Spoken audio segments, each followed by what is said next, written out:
那女子是谁？不远处，一辆马车里的男子饶有兴致地听着盛长欢。一介女流竟有如此好的身手，实属难得。虽说那女子姿色算不上倾国倾城，但身上那股鲜活的劲儿却格外吸引人，比府中那些死气沉沉、古板又无趣的女子有意思多了。回太子，那是荣侯府世子容衍的夫人。容衍，那个废物。太子甚是嫌弃，一介纨绔也配娶如此娇妻？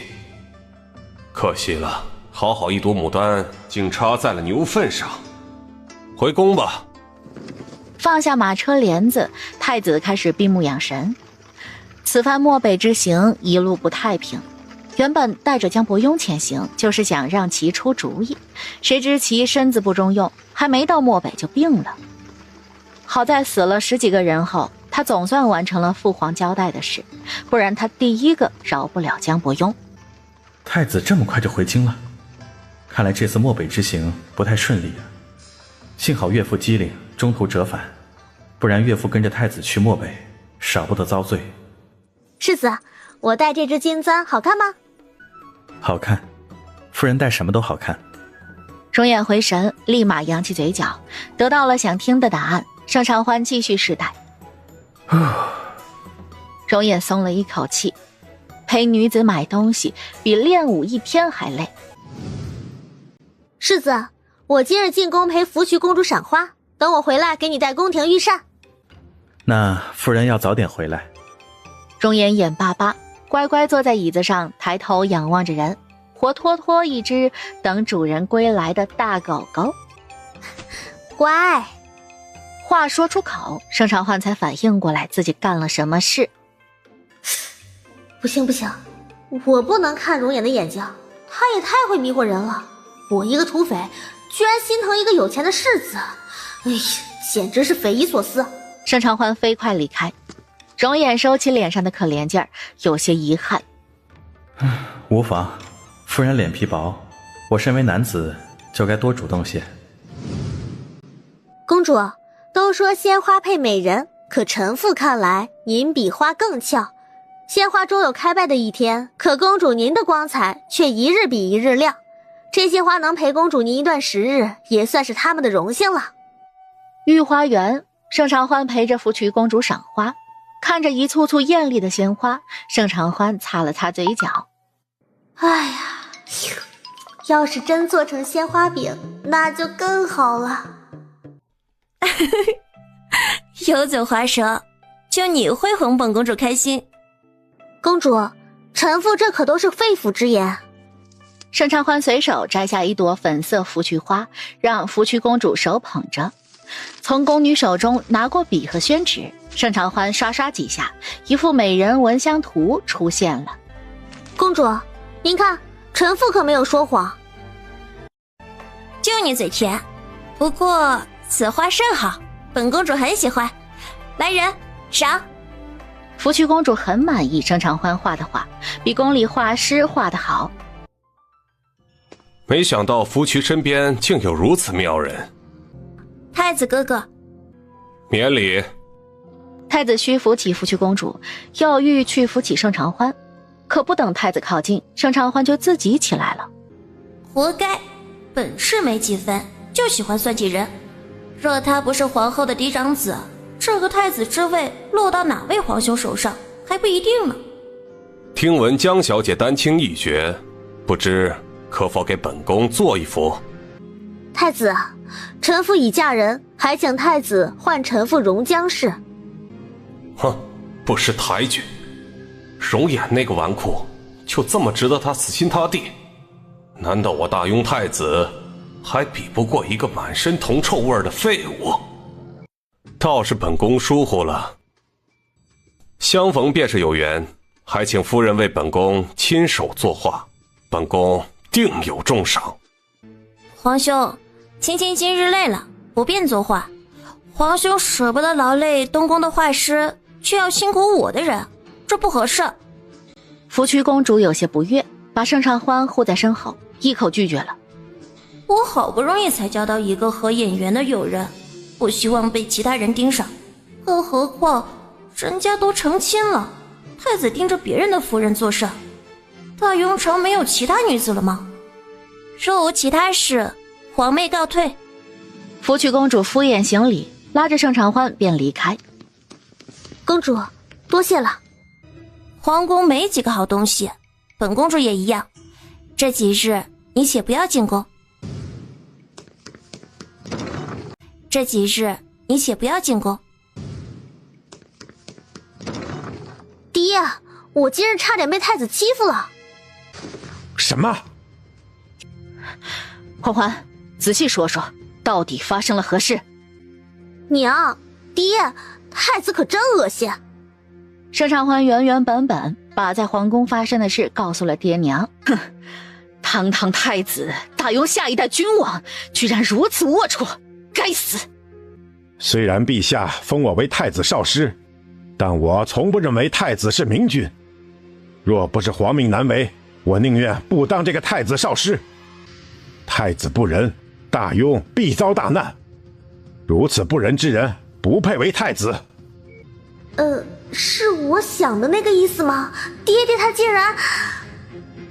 哎，谁说文人愚忠呢？我爹就很聪明，不愧是我娘亲为我和哥哥挑选的爹爹。他喜欢这个爹爹。哟，不愧是我孩儿的爹啊。爹，我可是家里的顶梁柱，您可不要漏了儿子。一家四口密谈了几个时辰，才悠悠离开别院。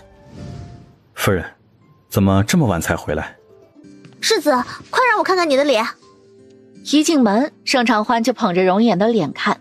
他今天在皇宫被太子辣到眼睛了，他要多看看容颜这张俊脸，好洗洗眼睛。夫人，到底发生何事了？难道夫人在皇宫被人欺负了？容颜眼中闪过阴鸷。本世子活蹦乱跳的夫人，不过是进宫一趟就成了晒蔫的小白菜，到底是谁？容颜恨不得宰了那个让夫人不悦的人。世子，楚家是不是每年都得向皇宫进贡啊？唉，可惜了。啊，世子，还是你好看。欣赏完容颜的脸，被太子恶心到的盛长欢心情总算好了些。你放心，我不会让欺负你的人逍遥法外。世子，洗洗睡吧。是夜，江伯庸的房门被敲响，容颜闪身而进。一个时辰后，容颜才从房中出来。房内，江伯庸心情愉悦，这个女婿他认了。当容颜回到侯府时，已经是3更天了。看着床榻上熟睡的盛长欢，欢欢，你且放心，今日之仇，为父一定会帮你报。你的夫君不是孬种，我会向你证明，你没有嫁错人。虎杖，走，今日带你去吃烤乳猪。翌日睡了一觉的盛长欢心情大好，进宫寻人之事暂时搁置，左右闲着无事，他就要好好逛逛京城。他怕过段时间就没有机会了，毕竟爹娘所做之事实在是……盛长欢想想就兴奋。小姐，你怎么知道我肚子空空就想吃肉？虎杖笑嘻嘻，京城的厨子一个个的都勾引自己，他不多吃一些都对不起自己的肚子了。小姐，有人跟踪咱们。走，去前面的巷子桌边。人呢？怎么不见了？这附近该不会有什么密道吧？仔细找找，不然太子殿下怪罪下来，你我都没有好果子吃。2个寻常百姓打扮的男子探手探脚，东摸摸墙头，西踩踩路面，试图找出其他出路。坐在屋檐上的盛长欢都看不下去了。没想到是太子派人来跟踪我，跟踪就跟踪吧，好歹派些机灵的人啊！派这么2个眼瞎的来，这是对我的侮辱。嗨，这里可没有密道，我在上面呢。糟了，暴露了！太子也没说这人会功夫呀。2人眼睛滴溜溜转，试图找借口解释，可下一瞬只觉得脖梗一痛，2个人直挺挺晕了过去。这等货色也敢来干跟踪的活，那个太子身边是没人了吗？小姐，这两人要怎么处置？今日去青云观。亲祖母还在青云观给亲爹祈福，求亲爹娶妻生子呢。嫂嫂，你这是要去青云观吗？能不能带上锦儿？你行李都备好了，我还能不让你去？盛长欢失笑，他不在侯府，侯夫人又忙着大婚之事，荣锦一个人也怪无聊的，刚好路上也有个伴儿。嘿，嫂嫂你最好了。一路上荣锦都叽叽喳喳说个不停，说着趣事逗盛长欢开心。是你哥哥让你跟着来的吗？嫂嫂，我演技这么差的吗？你居然一眼就看出来了。哼，哥哥说嫂嫂这几日心情不好，让我多陪陪嫂嫂。可是我太笨了，一眼就被嫂嫂看穿了。傻瓜，我没有那么娇弱。走吧，青云观到了。嫂嫂，那是东宫的马车。还真是阴魂不散啊！我都到青云观了，还能碰到太子？呸！晦气的玩意儿！锦儿，跟紧我，不要乱跑。小当家，太子携带妻妾到青云观上香，如今他们歇在东边的厢房。唉，那个太子口口声声的说搭上，可一出手，连寻常富贵人家都不如。继续盯着他。盛长欢沉眼，青云观是他的地盘，太子想要在青云观做些什么，也得问问他答不答应。祖母，孙女来看您了。小姐，太子往这边来了。盛长欢椅子都还没坐热，虎杖就黑着脸传消息。什么狗屁太子，分明是色眯眯的伪君子。哼，这么快就闻着味儿来了，在我的地盘还想当成皇宫一样，做梦！我才是青云观的天。虎杖，去把我珍藏的茶叶取来，咱们好好的款待一下太子。乖孙，可是发生什么事了？江老夫人有些担心。太子乃大庸储君，不去找幕僚，不去找大臣，却偏偏来寻孙女儿，这如何让人不多想？且孙女儿已成婚，太子一个外男，寻旁人的夫人作甚？祖母，小事而已。此前孙女进宫给福衢公主作画，被太子瞧见了，非要孙女也给他做一幅。不过当时有事耽搁了。这不，太子知道孙女在青云观，就迫不及待的来讨画了。果真如此？江老夫人还是有些不放心，总觉得太子对孙女异于常人。祖母，您就放心吧，这里是青云观，人杰地灵，谁也不敢在此闹事的。也是，青云观之内无人敢闹事。祖母，您且帮孙女炖好猪肘子，孙女今日要陪您用膳。看着孙女离开的背影，江老夫人闪过担忧。素心，你且远远跟着青儿，若是发现不对劲儿，及时找道长们帮忙。老夫人请放心，奴婢一定保护好小姐。小姐，有人跟着咱们。离开老夫人的厢房，虎杖就知道有人跟在后面。姜还是老的辣呀，我以为瞒过了祖母，没想到还是被祖母发现了端倪。罢了，就让那人跟着吧，祖母也能放心一些。左右今日不会见血，脏不了祖母的眼睛。真没想到，居然在青云观相逢，夫人跟本太子果然有缘啊！一袭绛紫色袍衫的太子拿着一把纸扇，欣然朝盛长欢走来，身后还跟着几个随从。装货！这个天又不热，拿个扇子做甚？赶蚊子吗？都不怕把自己扇成风寒。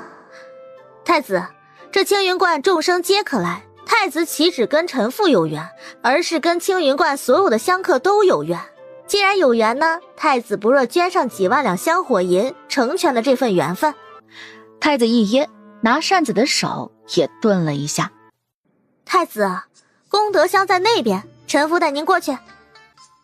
捐香火银自然是要的，但不急于一时。本宫想……青刘道长，太子殿下大善，要给青云观捐10万两香火银。福生无量天尊，太子果真大善。贫道替百姓谢过太子仁善。诸位，太子今日带头捐献10万两香火银，保佑大雍风调雨顺。太子此举实乃大雍之幸啊！我等定当追随太子，捐献自己的一份心意。太子，您是大雍的太子，您先来。有种被架在火上烤的感觉，那不是10两，那是10万两啊！本宫1年的俸禄都没有10万两，这个江若清一开口就让我捐这么多，果真心狠。太子，本宫是要捐银两，但银票不在身上，不如改日。哎呀，这有何难？太子尽管吩咐随从去取银钱来，大家伙可都想亲眼目睹太子的大义呢。也可。身为太子，万不可在百姓面前失了威严。太子殿下，您今日的仁善定会被世人明颂的。臣妇私以为这还不够，若您再捐献一些玉佩、手串等贴身之物，定然会更善。届时所有子民都会以您为榜样，大雍何愁不兴旺啊！刚捐了10万两，太子心口都在滴血。10万两呀，都可以养活多少暗卫了。太子可是有什么难言之隐？见太子肉痛的模样，盛长欢只觉得痛快不已。太子殿下不说话，难道您不愿为黎民苍生乐捐？哎呀，您可是大雍的太子啊！若您都不愿意为百姓施善，那大雍还能指望谁呢？难不成在太子您的眼中，百姓的福祉连这区区的几个配饰都不如？实不相瞒，这块玉佩是太子妃送给本宫的定情之物。刚成亲那会儿，太子妃贤淑温良，善解人意。可慢慢的，太子妃变了，昔日温柔大度的太子妃，连本宫的孩儿都容不下，模样也变得尖酸刻薄。本宫倒是羡慕容颜，能娶得夫人这般妙人。夫人知情知性，本宫真是相见恨晚啊！在其他女子面前贬低自己的发妻，实乃小人所为。嘴上嫌弃太子妃善妒不好看，却又拿着定情信物装深情骗其他女子，恶心至极。呸！盛长欢没见过太子妃，但都可以猜测，不管谁当太子妃，下场都不会好。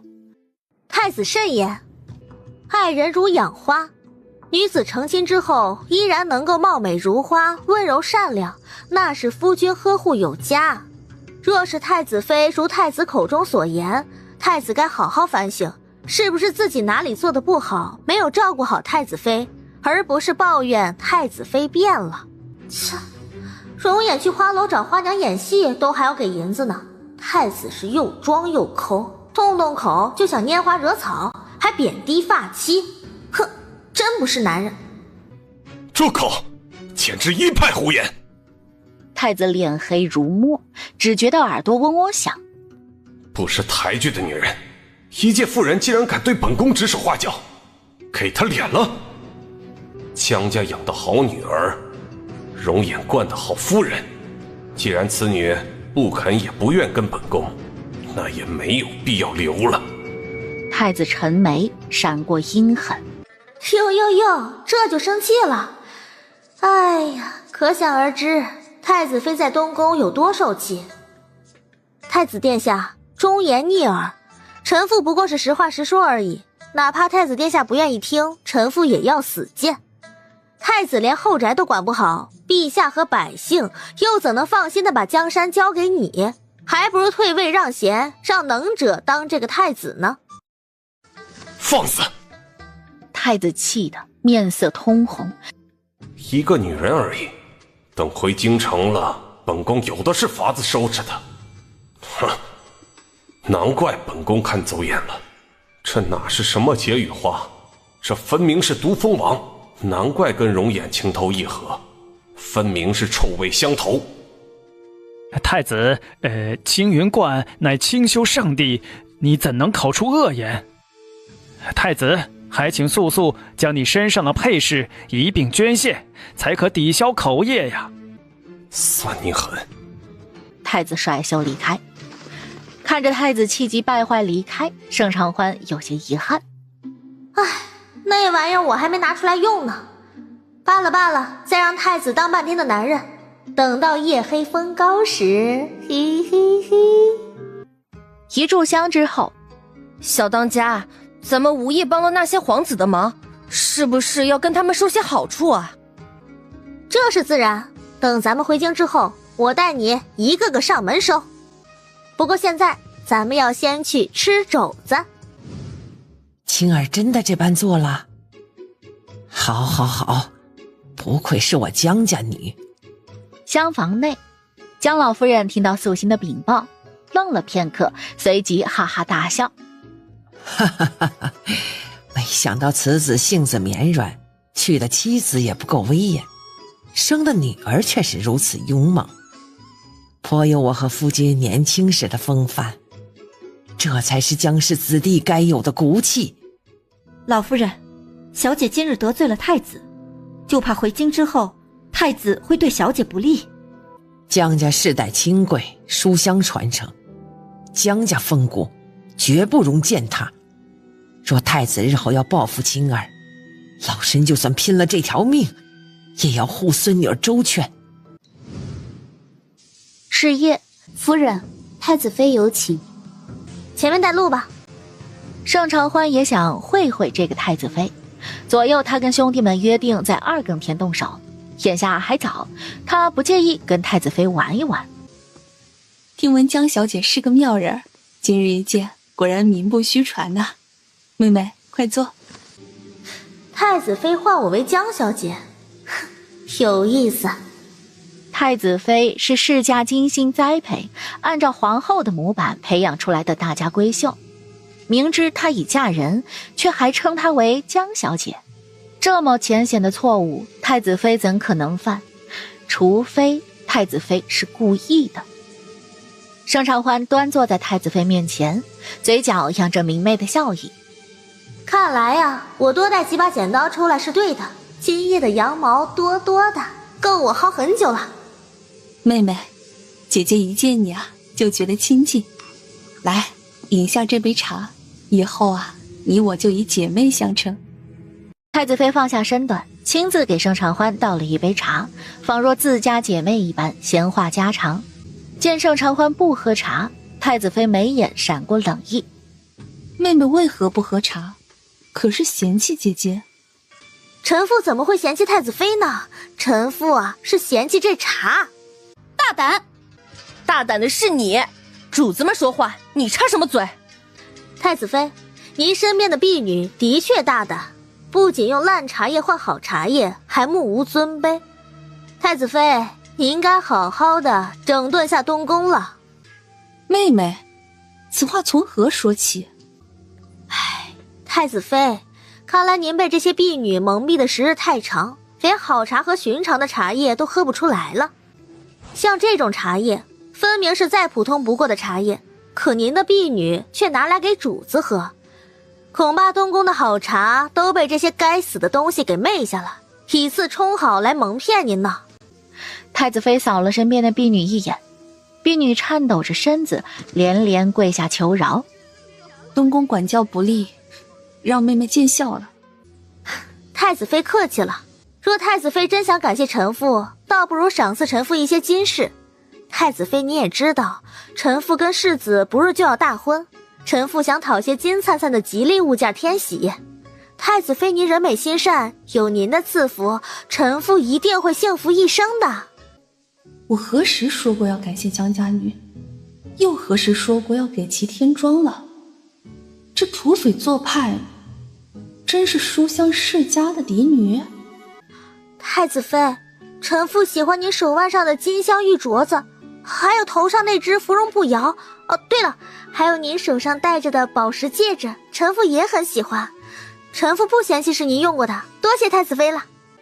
土匪，此女一定是土匪。太子妃活吞下了怒气和不甘，把头上和手上的东西摘了下来。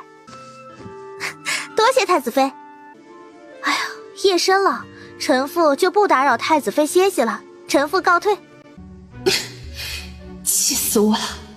这个江若清当真是难缠，难怪太子对其又爱又恨。哦，对了，臣妇突然想起来，有件事情忘记告诉太子妃您了。太子妃，有句话不知当讲不当讲。瞧着就不像是好事，那就不当讲。太子妃，臣妇想了想，还是觉得应该告诉您。既如此还问我做甚？聒噪！太子今日跟臣妇诉苦，说太子妃您人老珠黄，特别是诞下子嗣后，他都不愿意跟您同榻而眠。臣妇私以为太子是被东宫其他人挑拨了，您啊，确实要好好的整顿一番东宫了。若不然，太子花着您的银钱，却养出一堆对您不敬之人。盛长欢一本正经挑拨离间，太子和太子妃一个坏一个蠢，这天生一对就该相互算计。小当家，动手吗？当盛长欢带着虎杖悄然来到太子的厢房附近时，青云观的人一个个搓着手心，一想到待会儿要做的事，土匪们兴奋得很。动手吧！喵喵喵，一只玄猫叼着小鱼干在厢房外呼朋唤友，一群猫热热闹闹地分着小鱼干。厢房外守夜的侍卫们看到猫猫们分食，嬉笑几声便继续守夜。滚！半个时辰后，厢房传来太子的怒吼：走，去屋顶看。盛长欢带头，看戏嘛，就要在现场才好看。我来，我先。几个人争抢着要先上屋顶看戏。盛长欢因为穿着衣裙不便，都抢不过其他人。所有人都上了屋顶，唯独落下盛长欢，骂骂咧咧整理衣裙。夫人别看，脏。啊，容颜什么时候来的？他听到了多少我和兄弟们的话？夫人，你若想看，等回了厢房，我给你看。这不好吧？只顾着看容颜身子，忘了屋顶其他人的盛长欢，拉着容颜的手急吼吼往自己的厢房走。屋顶众人，小当家真是见色忘义。不过话说回来，容颜还真长了一张好皮囊。我们也想看看啊，到底是我们威武，还是容颜那个小白脸雄壮？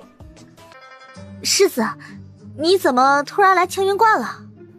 这几日风大，我怕夫人你受寒，故来送衣裳。本想着给夫人一个惊喜，谁知夫人却要爬墙看其他男子。是本世子不够好看吗？还是本世子不够健硕？夫人宁可爬墙去看其他男子，也不看我。明明我就近在咫尺啊！自家夫君不看，却惦记着外男，难道家草不如野草香吗？哼！看着气鼓鼓的容颜，盛长欢莫名有些心虚。哎呀，你别生气啊，我这不是没看到吗？娘亲平日里到底是怎么哄爹爹的？我这也没经验啊。你发誓，从今以后不可以看任何男子。容颜直勾勾盯着人，他心眼小，不允许自己的夫人看其他男人。好，我发誓行了吧？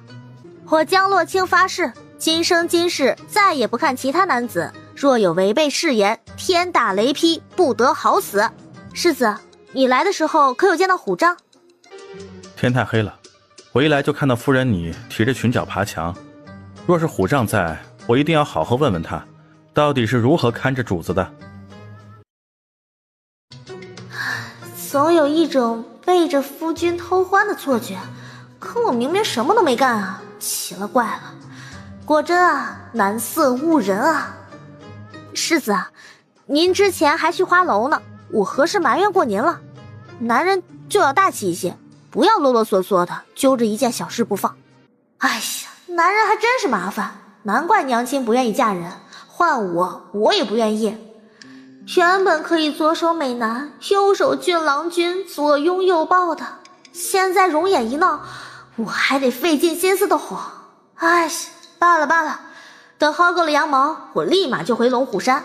左右容颜生不了孩子，我何必执着看着他的身子呢？我累了，世子，你回去歇着吧。好好好，得到本世子的心就翻脸是吧？果真是土匪，得到了就不珍惜。夫人，你欺负人。啊，我的手怎么放在容颜的心口上了？容颜这厮胸肌有点意思啊。盛长欢下意识抓了抓，哇，真好摸，还想摸啊？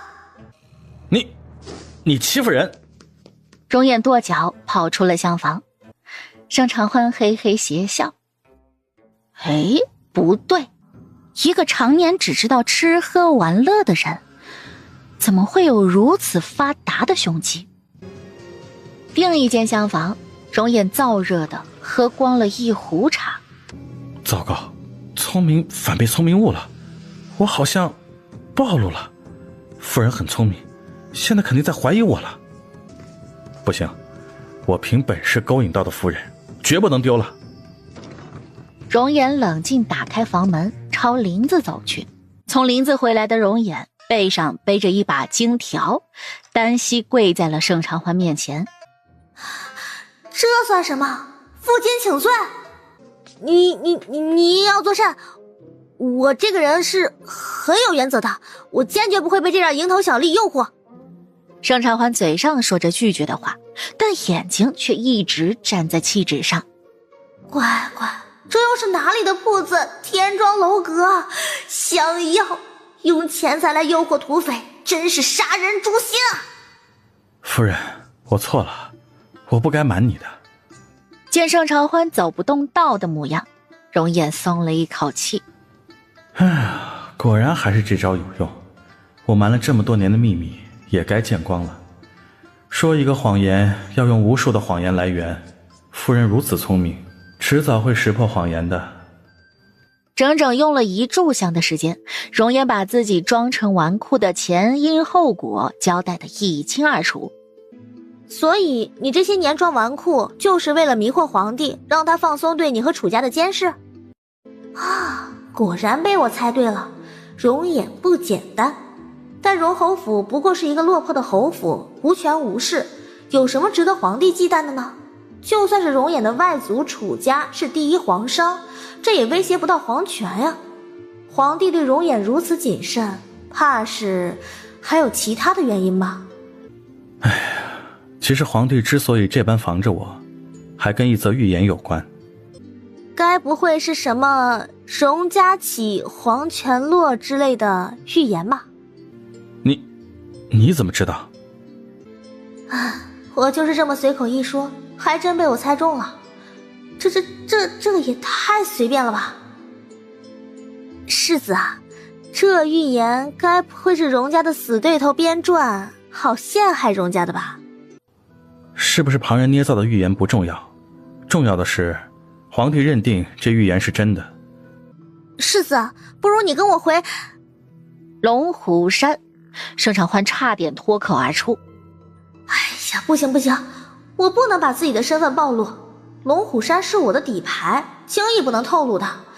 大不了日后侯府出事的话，我把容颜、侯夫人还有容锦3个人一起带上山。